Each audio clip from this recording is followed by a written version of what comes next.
I thought I'd just talk a little bit more in general about the trip.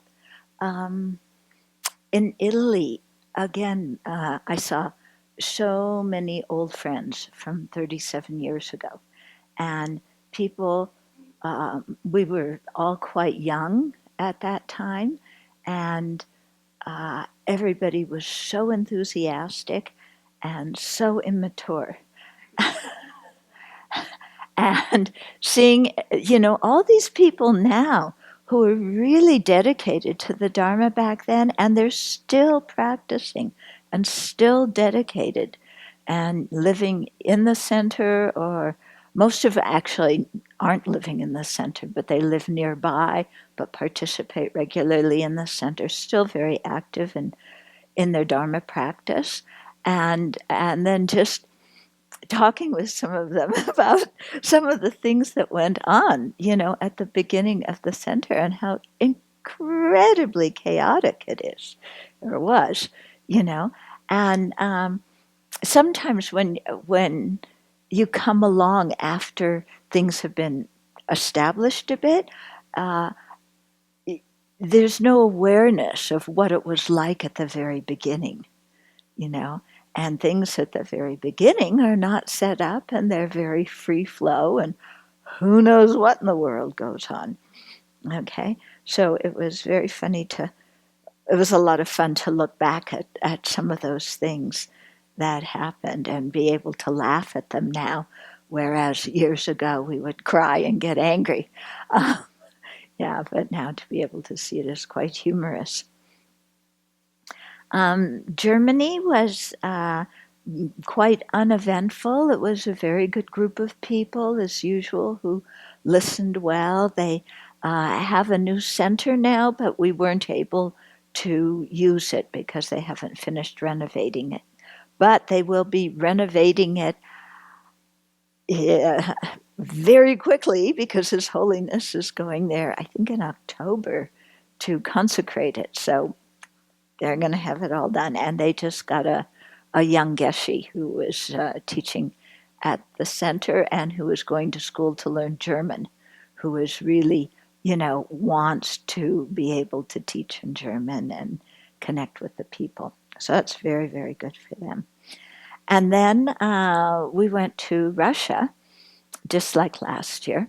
And again, just the connection with the people was amazing, and so many young people coming to the Dharma. There were two public talks in Moscow. I think must have had at least 100 people in each of them.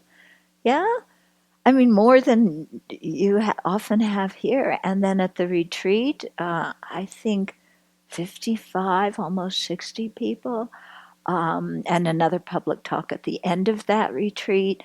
And, people just so interested, and how the group has, um, they very much follow our prayers and everything, translated into Russian, and using some of our melodies. Yeah, so that's why I want you to hear how they chant, everything, but using Russian in it. Yeah, they seem very harmonious, and that's one thing Kaz really remarked on, is about how people there, they all volunteered and they all pitched in to help, and they were all like so happy to do it. Yeah, it's just amazing to see because, at the end they introduced the different volunteers. And yeah, we had noticed these people during the retreat.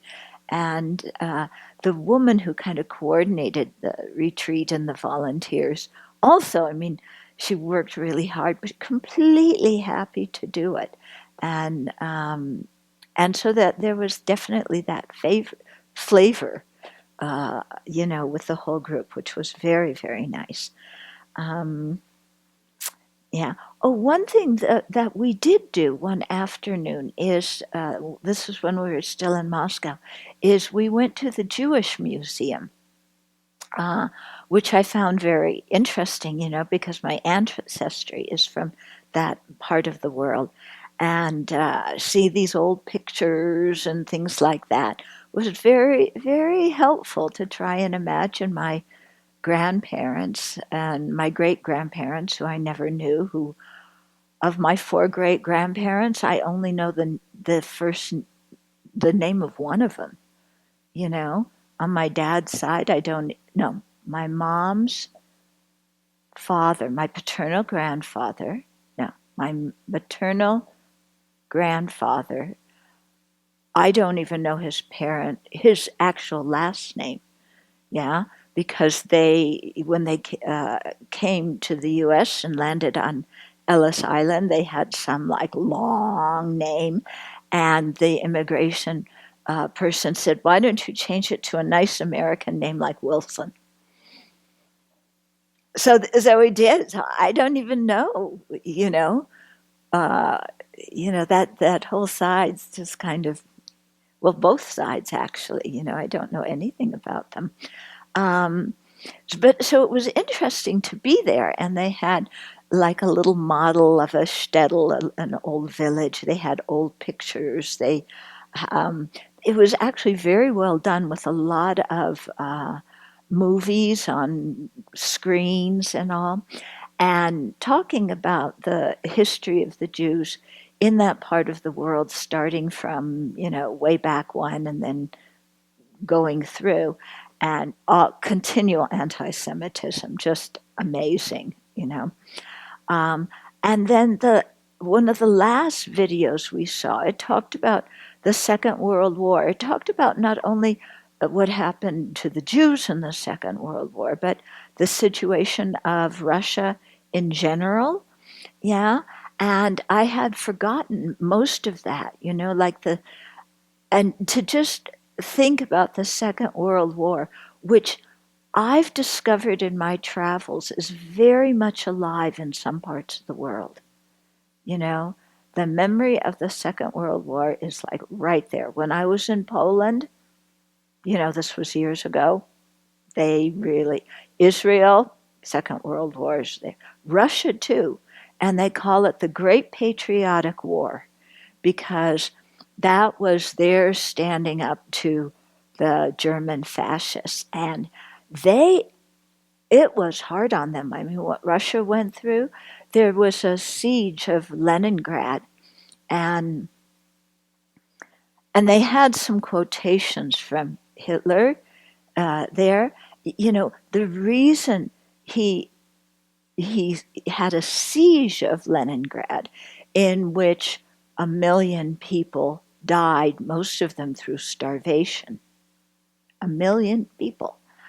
Was he didn't want to occupy and take the city, because then they would be responsible for bringing supplies and food into it. And Hitler wanted simply to starve the entire city, have the population die, and then go in and physically destroy the buildings, because he wanted the whole thing gone. Yeah. He also saw the Slavs as a subhuman race. First the Jews, of course, and then later the Slavs. And then it also talked about the Battle of Stalingrad, which occurred in the south, because Hitler opened up a front on the east, his east, that really stretched from Leningrad all the way down almost to the Caucasus. I mean, it was like over a 2,000-mile front. And in Leningrad also, the city, they occupied the city, but apparently there was fighting from door to door, like we hear about. What? Yeah, Stalingrad. I'm sorry, I said Leningrad. Yeah, the siege was in Leningrad, which is the old Saint Petersburg, or Petrograd, and then Stalingrad, which is Volgograd, I think is its new name. But yeah, so they occupied Stalingrad, and and then the Russians were fighting back, and then there were just pockets of towards the end that they were fighting there from 41, like August of 41 to like late January or February of 43 in a city. And apparently a lot of it was door to door. So one building was occupied by the Russians, the other by the next building by the Germans. Finally, the Russians kind of surrounded the city, and the Germans were stuck in the middle. And Hitler told his chief general, "You do not surrender under any circumstances, even if every last person dies," because that way he could make them all martyrs for the great cause of his fascist regime. Yeah. He didn't care at all, even about his own people. Yeah. Eventually, what happened is there were like 3 different groups of German soldiers that were surrounded, and eventually, they all surrendered. And the major, the big general, who Hitler said you don't surrender under any case, he was taken prisoner, but he never went back to Germany because he would be in big trouble if he did. Yeah, but just to learn, millions and millions of people, not just the 6 million in the Holocaust, but all along that whole border and all over Europe, because we usually hear, or at least I usually hear nowadays, about World War II, how it played out in Europe. And like we hear about the Vichy government in France, that's come up because of Le Pen and things like that. And so we hear more about it in France. We don't always hear so much about it in Russia, and yet the suffering there was tremendous, just amazing.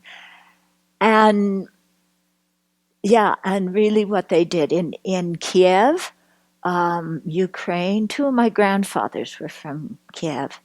They left before the war when they were kids, but yeah, when they were young, and or young adults, before they were married. So not like babies, but older.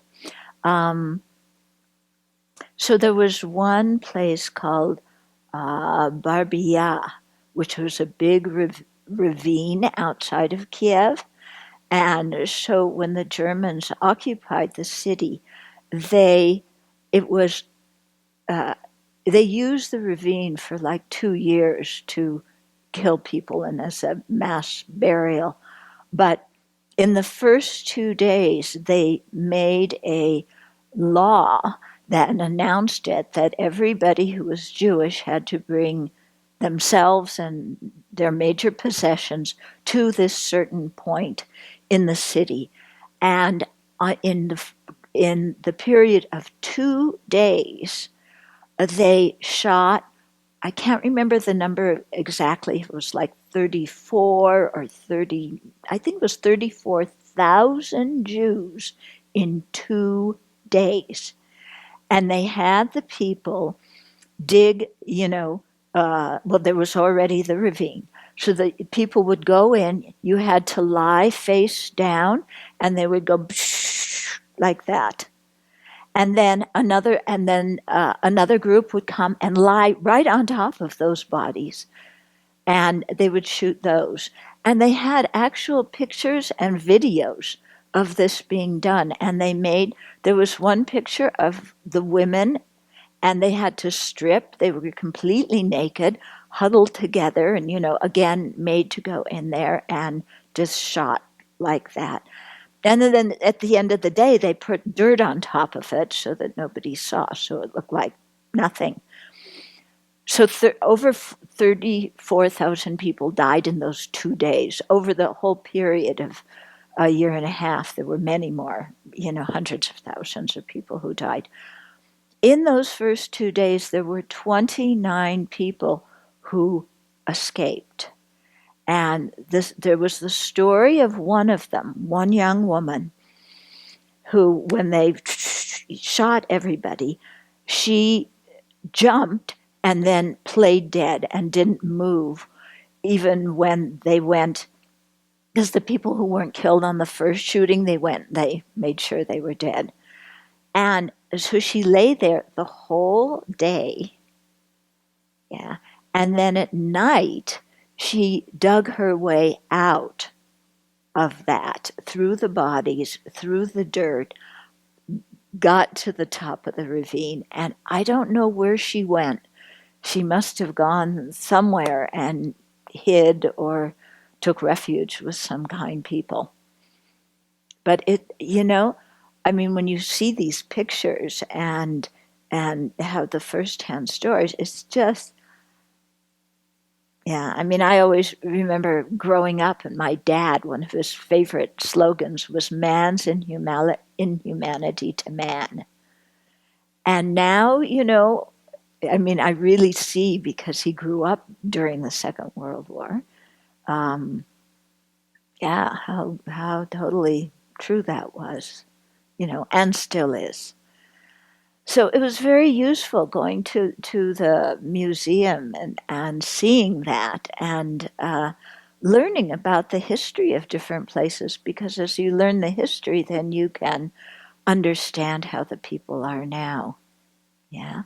And so also hearing people talk about the Soviet era and how things are now, and the differences and things like that. And they were saying that the young people were saying that there's a big kind of thing now, especially among young people, of nostalgia for the Soviet era. Yeah. But most of these young people, I think, were probably not born during the Soviet era, because it was quite difficult. I mean, Russia was very poor, and it was a huge transformation that it underwent coming into being, I mean, especially after losing so many people during the war, and also under Stalin, coming to be a world power. There was so much that changed, and then changed again with Perestroika. I'm saying it. Perestroika. Yeah. So anyway, very interesting, and yeah, I mean, I was a history major in college, so this is because I feel like I learn about the human mind by studying history. Yeah, you learn how people think, you learn how the mind gets corrupted, yeah, and what to look out for. So, very useful. But like I said, I want to end on a positive note. Just to see these young people so enthusiastic is very heartening. Yeah, because yeah, in Germany it was mostly older people, some young, mostly older.